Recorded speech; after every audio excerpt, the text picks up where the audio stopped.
For today's video mga mima, araw ng Martes ngayon at may pasok sa school ang bulilit ko. At yan nga po ay nakaready na siya at papasok na siya sa school. Hindi ko na nga siya ihahati dahil malapit lang naman ang paralan dito sa amin. Nasa barangay lang kasi kami. Pagkatapos kong ayusin ang anak ko ay aayusin namin at magtatanim ng halaman sa labas ng barangay hall at saka magpipintura. Ito na nga po pala ang pinakatrabaho namin para sa aming summer job sa aming barangay.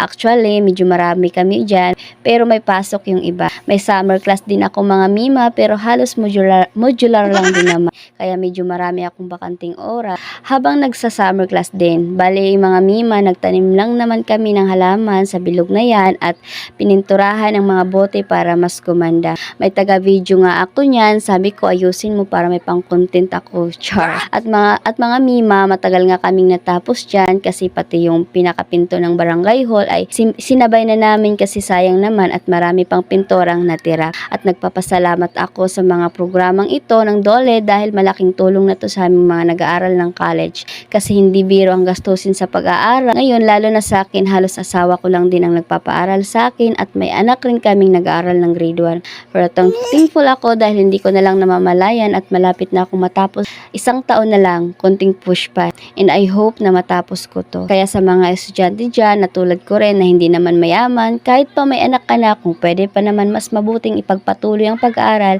kasi hindi naman natin pwedeng iasa sa swerte ang kapalaran natin. Malay mo naman maging presidente ako. Charot. Yun lamang po. Maraming salamat.